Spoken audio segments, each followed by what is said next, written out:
Um, what have you tried before? Um, been doing buying houses and rehabbing, not to flip, but buying whole. So I'd buy things and fix them up and hold on to them long term as rentals. What's the biggest takeaway you've gotten this meeting so far? Getting some knowledge about how, really, I think some time blocking and getting some accountability. Some people I need we need to keep each other in check in on each other, and make sure we're staying on our targets instead of trying to do it all alone. You know. Awesome. If someone was thinking of coming to one of these events, what would you tell them? If you're serious about it and you're really wanting to get into real estate at a level worth doing, by all means, the knowledge is power. And this is such a group of people that there's so much knowledge, and not just the knowledge, but genuine people who want to see you do well. Yeah, that's priceless. You can't put a price on that. All right, that's awesome. Thanks, Jeff. You've seen what other people have had to say. Now it's time for you to put this stuff in action for you and for your family. We'll see you at the next event. All right, what is going on, everybody? Welcome to another Opportunity Zone here on Tuesday. So I am flying solo today. Nate got called up for jury duty. We were joking around this morning, wondering what he was going to be saying to the people interviewing him, getting him picked for jury duty.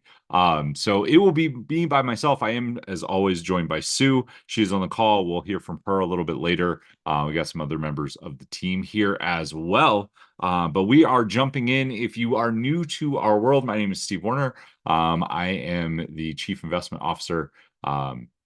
Sue is on here. She is one of our lead advisors as well. And we are here to give you all the news, everything that is going on in real estate, to help you navigate the trying times that we are in. Make sure that your investments make maximum return for you. Our company is Home Invest. We are based on the principles talked about in Matthew 25, the parable of the good steward, and we are here to help you be great stewards of your money. All right, so a couple things that we've got to talk about today. So Trump came out. He loves to make news and make headlines, as always. So he's talking about that he would ban mortgages for undocumented immigrants. We're going to talk about that one. We are going to talk about what's going on with mortgage rates and why the economy is still not moving when it comes to real estate. Even though rates have come down a little bit, sales are still pretty flatline. We'll talk about that a little bit, and we'll talk about something that hit the Supreme Court. Supreme Court kicked it back to Nebraska, but there was a case where somebody lost their home due to back taxes being owed, property taxes. The state came in, took it, sold it, and the Supreme Court stepped in and said that the state had to return the equity to the people. So we're going to talk about those. We've got some other stuff going on. When it comes to teaching, we're going to be teaching about how to pick the right place to invest. This is something that we've taught before. It's something that still comes up quite a bit in questions. So we'll be going through that. And you'll also be hearing, we have a very special opportunity for you. If you are looking for a short-term investment, we've got something that I think you'll be really excited about to hear. So we're going to go ahead and jump into it. We start everything around here with prayer. So I'm going to take my hat off. I'm going to say a quick word of prayer, and we will jump into things. Dear God, thank you so much for the amazing day that you have given us. God, please give me the words and the knowledge to share with people. Help everybody to get what they need out of the show today. Bless us all. In your name we pray. Amen. All right, guys. So we're going to go ahead and we'll start with the opportunity. Sue, I'm going to bring you up here. I know you love to be on camera. So we're going to bring you up front and center and get you unmuted. So we have something that's a little bit different. You should have a blue button to unmute. There you go. We have something a little bit different. We are offering a loan opportunity that is a short-term investment. Sue, if you want to go ahead and talk about that. Yeah, so one of our long-term investors wants to do what we call a 721 exchange. He and his wife are both sick, and they want to do a 721 exchange and give his properties over to us to manage. So we have him wanting to come into Pine Tree Path as an investor. So he'd come in with at least 1.5 to 2 million. So we're just looking for a short-term loan or loans to tide us over till we could get his investment in place. And I mean, frankly, guys, this is how I started. I met Nate in 2011, and I didn't have a lot of money. I had 70,000 back then, and so I was doing private money lending for him. So it was awesome. So I kept increasing my wealth that way, and I'd get the money back within 6 months, usually around 6 months. And that worked really great for me at that time. So that's all I did for like the first 4 or 5 years before I started becoming an investor myself. So with these loans, you'd have a promissory note that would have all the terms of the loan. We could pay 8% monthly interest only payments. The loan would be for 12 months and probably be paid back within 6 to 8 months. So there would be no prepayment penalty on the loan, but it's just a great way if you have goals for your money, but you don't need it right now. You can make a little bit of money on it right now and then get the rest of your money back in 8 months. So it'll be secured by a second mortgage. So you'd be after the first mortgage position, which is the seller of the property. But all the loans together still is I think it's a 73% loan to value. So it's a really good secure position. Awesome. Do they need to be accredited to make a loan? We are actually waiting for the attorney to come back on that. We believe that you could be a lender without being accredited, but we're still waiting confirmation on that. So this is, in my opinion, a great way to make a short-term investment, make really good money on your money, have your money working for you, and have it back to put into another multifamily. I know a lot of people are waiting to see what happens with the election, see what happens in January. This is a great way to make some money on your money while that's happening, and then be ready to invest next spring. Sue, do you want to put... I was going to say, for example, I just spoke with one of our investors. She's invested in a couple other properties, but she's buying a house in like February, and she has the money just sitting there. So she's going to invest that 150 with us, make some money on it, and then still be able to do her investment in February. Awesome. If you guys have any questions, feel free to put them in the chat. Sue, if you want to make sure to put the link in the chat, this is the link that you can use to book with either myself or with Sue. Either one of us would be happy to talk to you about this and walk through it. Sue's getting that link in the chat. It is something that is different than what we normally offer, but it is definitely a way to profit on a short-term investment. That's what we wanted to offer. We had a lot of people asking about that. So there you go. The link is in the chat. Sue, thanks so much. If you have questions, put them in the chat. We'll bring Sue back up a little bit later and we'll run through this and answer any questions that you have as well. All right. So now we're going to go ahead and jump into the news. Do you want to do the news with me, Sue? I know you love being on camera. All right. No. That's all right. We'll let you pass. I'll bring you back up to talk about the loan opportunity in a moment. All right. So jumping into the news, I want to start off. Let me share my screen here.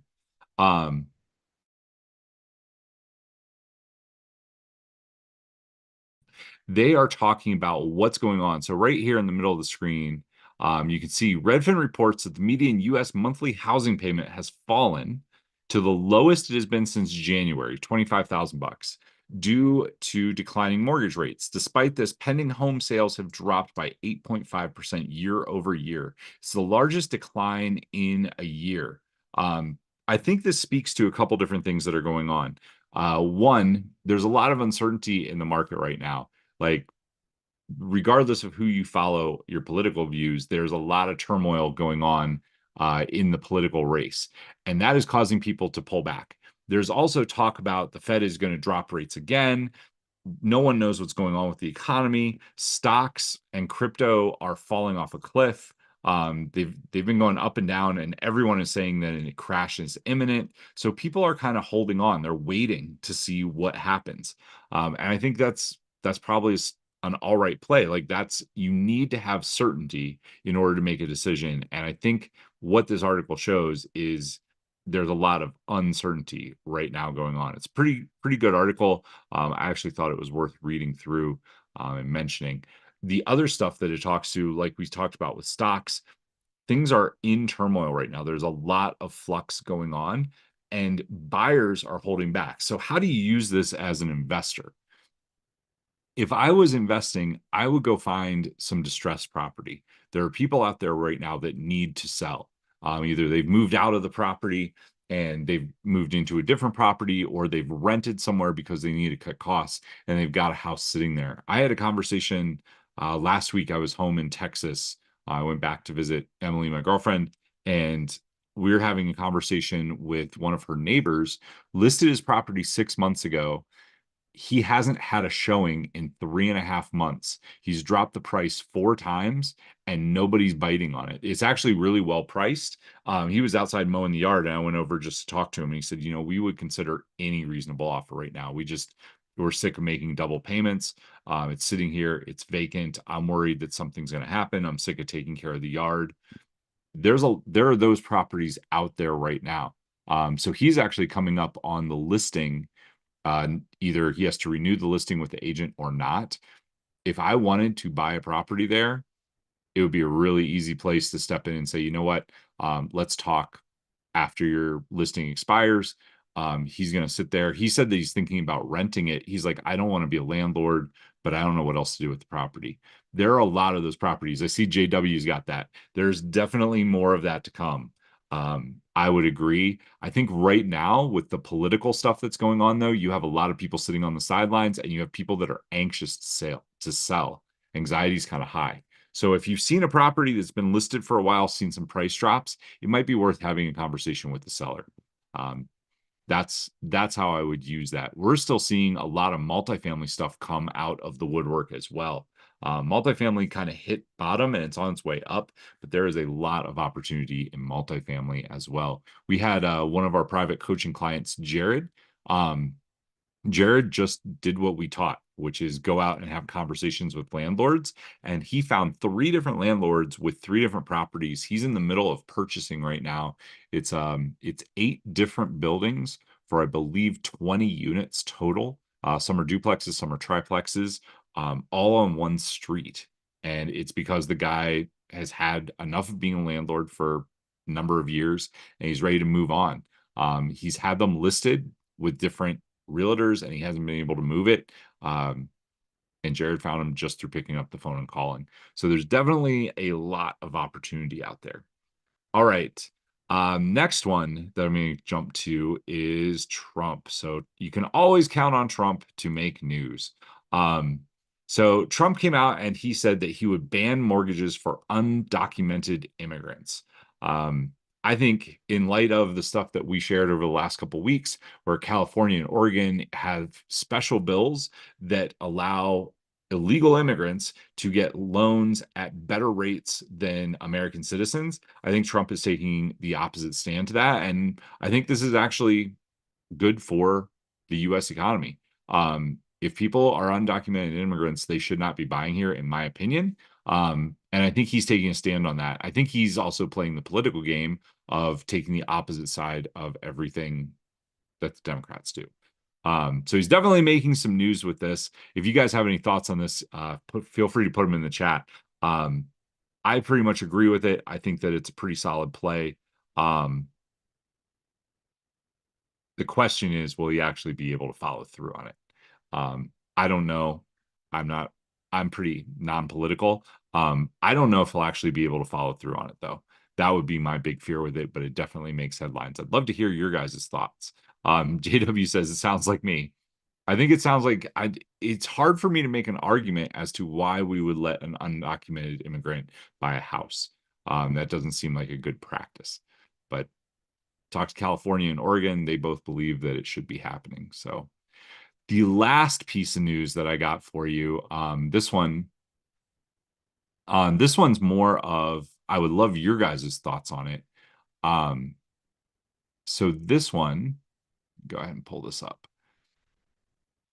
So this has to do with the Supreme Court. So the Nebraska Supreme Court ruled that the state did not have to pay back additional equity when they took a property that had a couple years of back taxes owed. They sold the property, they paid the tax, the money that was owed for taxes, and then the state kept the additional equity.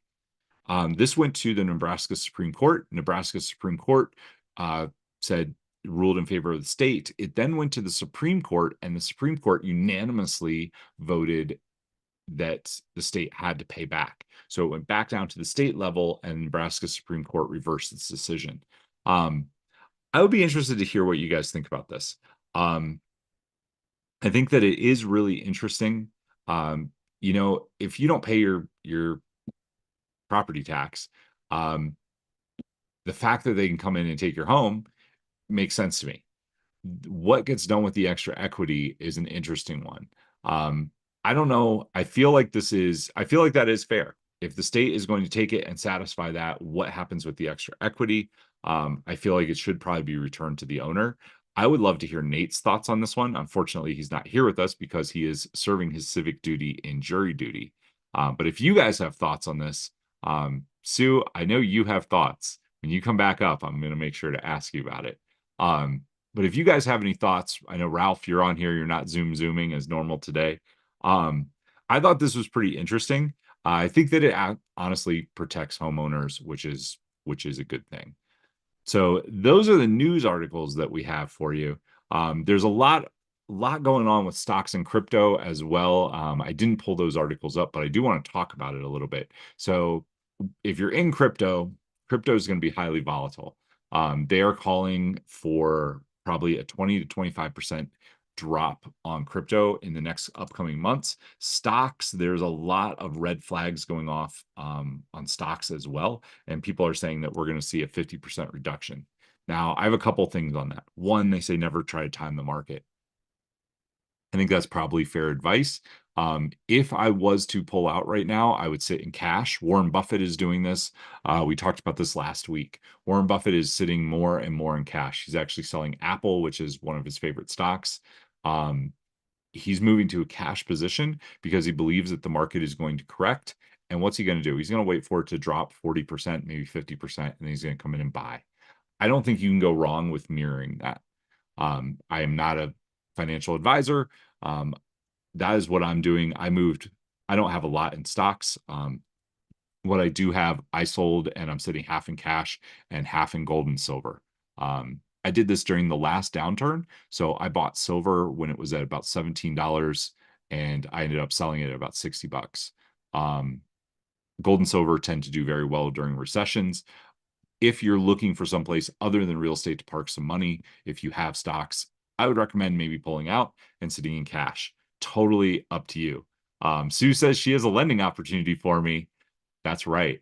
We do have a lending opportunity paying out very well in a very secure position. Sue, let's bring you back up. Let's talk about that. I'm going to bring you back up. All right, Sue, what's the lending opportunity that you got for me? Well, you could take that money that you made on your crypto and earn some of your money back by investing and making 8% interest. That's correct. What is the minimum that we are looking for this loan?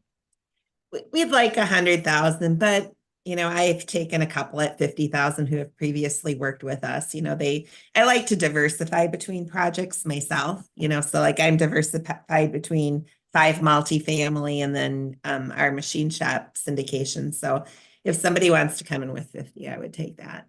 I've actually done pretty well. We started this raise last week, and we probably have less than 500,000 left to go. So awesome. So again, if you are just tuning into the show, Sue, if you can just walk us through, this is a short-term investment opportunity somewhere between 6 months and a year. We're paying 8% a month in interest, and total capital will be returned at the longest a year. And the promissory notes will be written for a year. with no prepayment penalty. I'm thinking it's probably going to be about 6 to 8 months, or you could still invest as well. And it's a 5-year investment and you could double your money in 5 years. So it's those who don't like to have their money tied up for so long, the lending opportunity is a great way of doing it. Great place to put your money. Yeah. And I, like I said, I started out as a private lender for Nate back in the days when he was flipping properties, and it was great for me because I always did the Susie Orman thing. Susie Orman tells you to keep 8 months of living expenses in your checking account, and I had sometimes 30,000 just sitting there, hardly making any interest. And so I love these types of investments, quick in and out, and it worked for me. Yeah. Helped me to be where I am today. The nice, easy, I mean, it's not quite hard money lending. It's a little bit better than that. Let's talk about how secure it is as well. I want you guys to understand this is backed by the real estate. And it's a very good investment because it's about 70% loan to value. Sue, do you want to walk through that really quick? Yeah, so the seller is doing seller financing on this property. We're purchasing it for $7.75 million. The seller is keeping $4.9 million in the property, and we're paying him 4% interest. And then we have another 1.5 to 2 million coming in with a current investor. So that will take about 6 to 8 months to get that all settled. So we're looking for 1.5 to 2 million to finish up the cash needed to close on this property. We're going to close September 27th. So funds would need to be in, probably at least a few days to a week before that. So. Awesome. Sue, if you want to make sure the link is in the chat. JW is saying he could do some short-term loans. So Sue, I know you'll reach out to JW. JW, we appreciate that. JW is my buddy.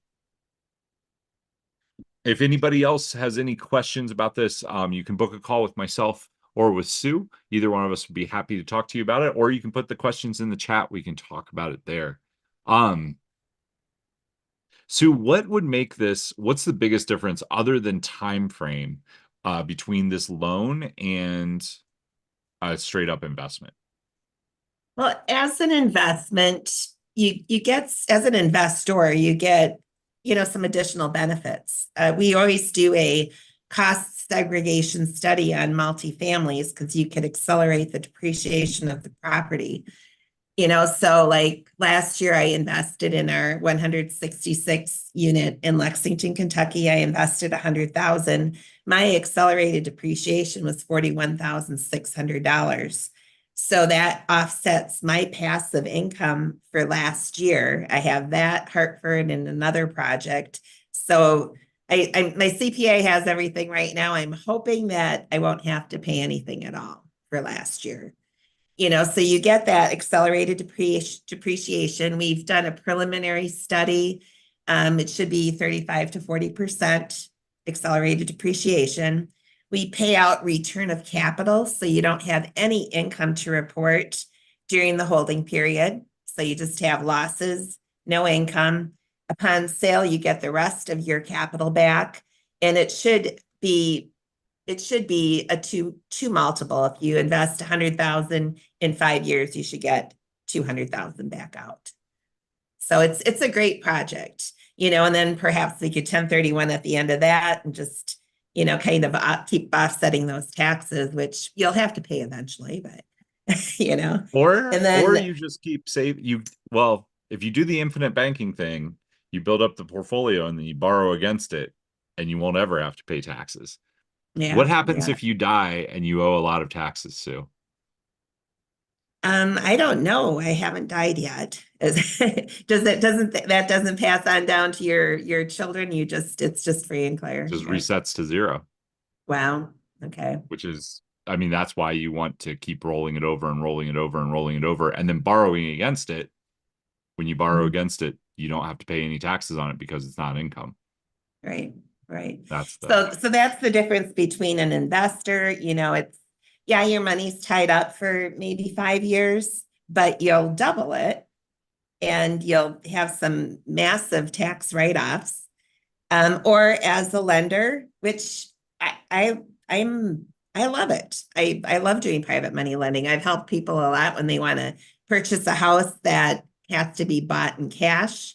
I'd have them come in with 25%, I'd come in with 75%, and they have 6 to 8 months to refinance and pay me back, so I love private lending, and that's what this is too, 8% monthly interest only payments, and you get your money back in, 8 to 12 months, and you're good to go for another one. There we go. That's the main piece with this. All right, guys, if you want to book a call, the link is in the chat. You can jump on with myself or Sue. Either one of us would be happy to talk with you. Sue, thanks so much. I'll bring you back up at the end. We'll run through a couple highlights. If you do have questions, put them in the chat.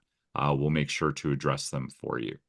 All right, so that brings us to the teaching point of today's, and this is one of my favorite things to teach. If I could go back in time, I started investing in 2001 and 2002. I was in a small town in Ohio called Mount Vernon. It was a town of about 30,000 people, super small town, lower middle income. I did well there. The way that I did it, I took out a map, I drew a circle. If I could drive to something within 30 minutes, I would look at investing in it. That's how I grew my portfolio back then. If I could go back in time and change something, I would change where I invested.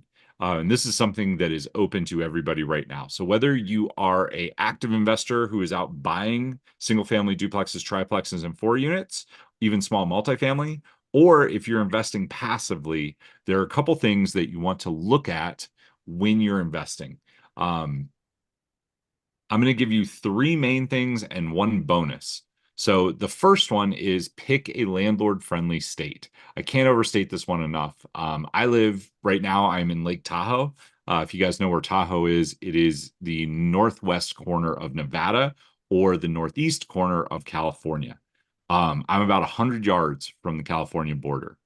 The difference is by being on this side, I am in a much more landlord-friendly state. I have a friend who has rentals in the California side. And right now he has a squatter in one of his properties that has been there for 8 months that he cannot evict. That hurts.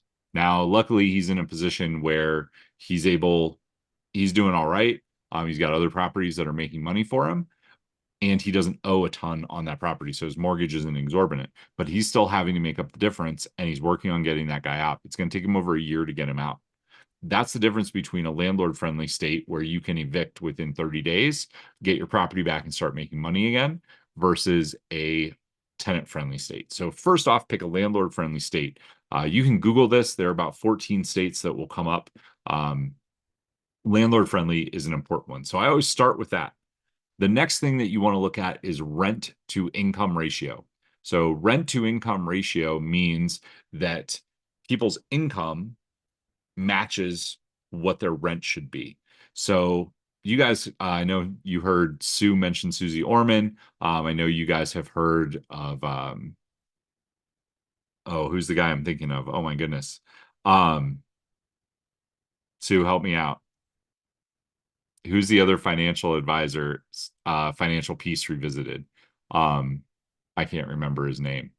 Anyway, there we go. Dave Ramsey. Ralph, thank you. I'm glad you're not driving today. Dave Ramsey. So what do they suggest most people should pay in rent? If you guys want to put this one in the chat.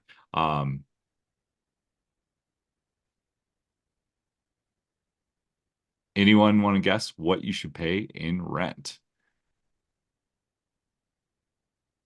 It's roughly 1/3. There we go.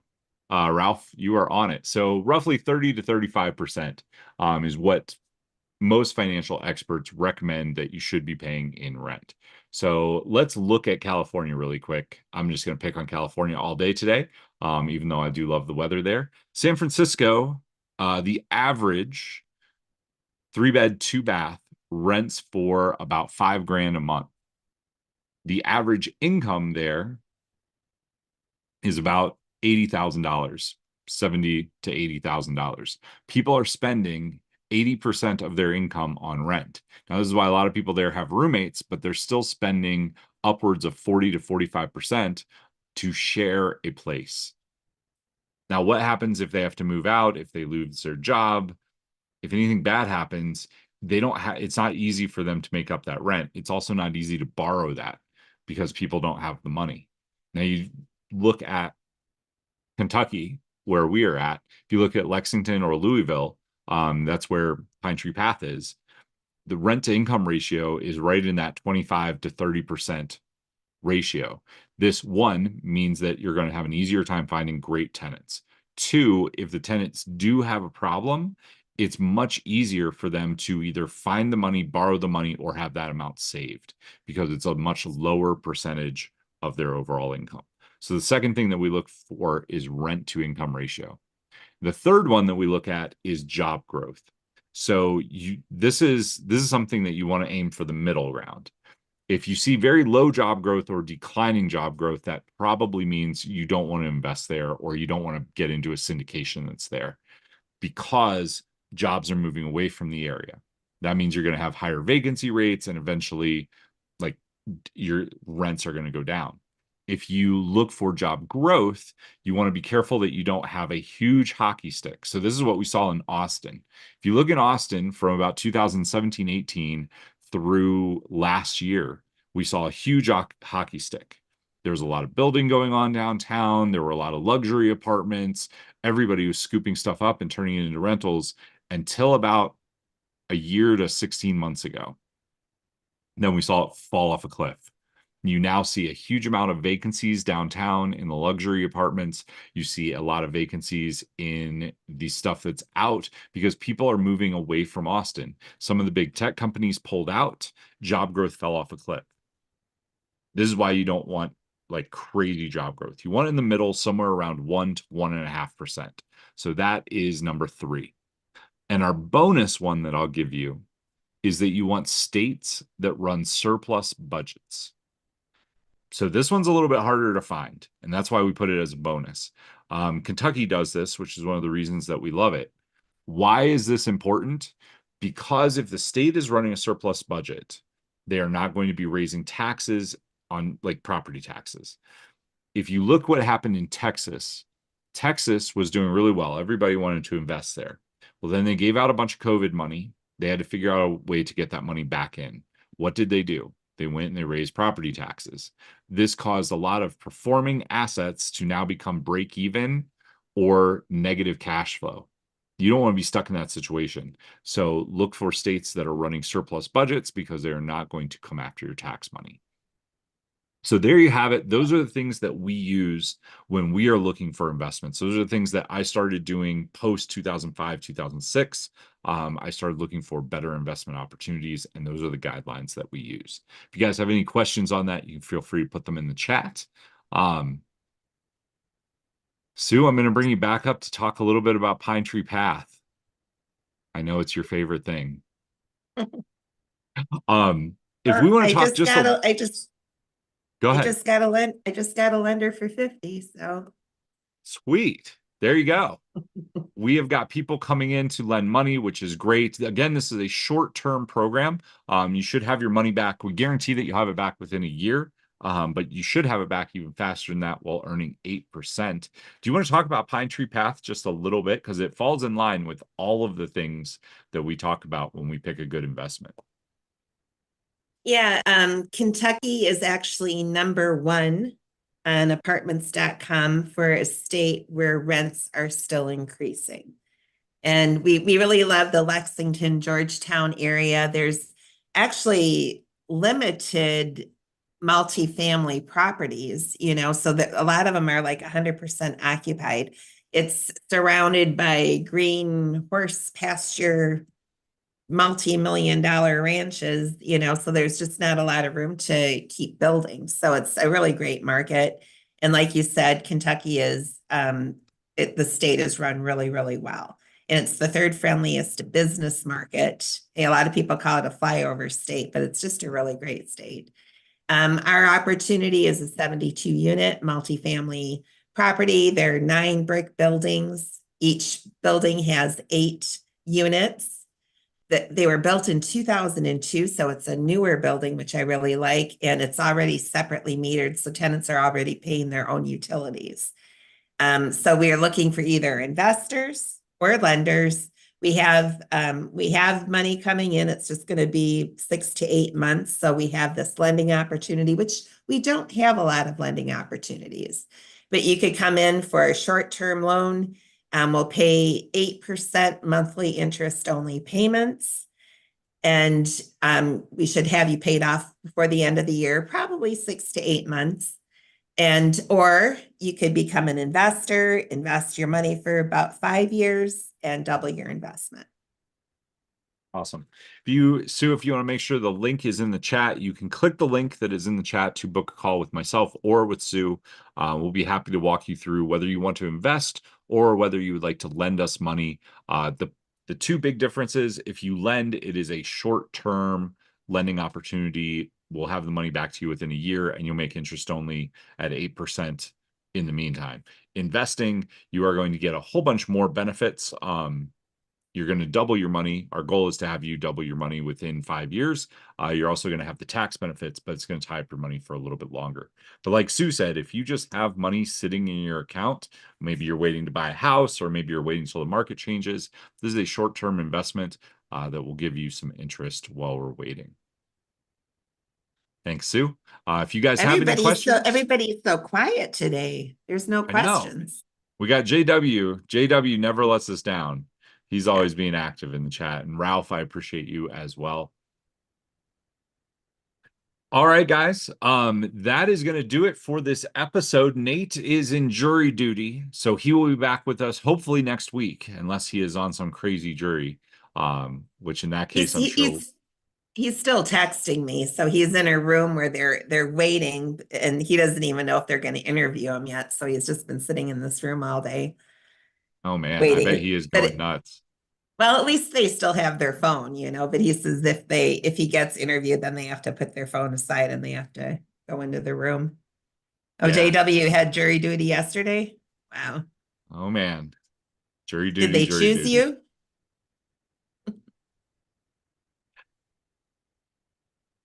All right, guys. Thanks so much for tuning in. Make sure you are back with us next week. Again, my name is Steve Warner. I am joined by Sue. We are here to help you however we can. You can click the link that is in the chat. Ask us any questions that you have on investing. We are here to make sure that you are great stewards of what God has given you, following the principles in Matthew 25. Wishing you guys an awesome week, and we'll see you all next Tuesday. Hi, everyone.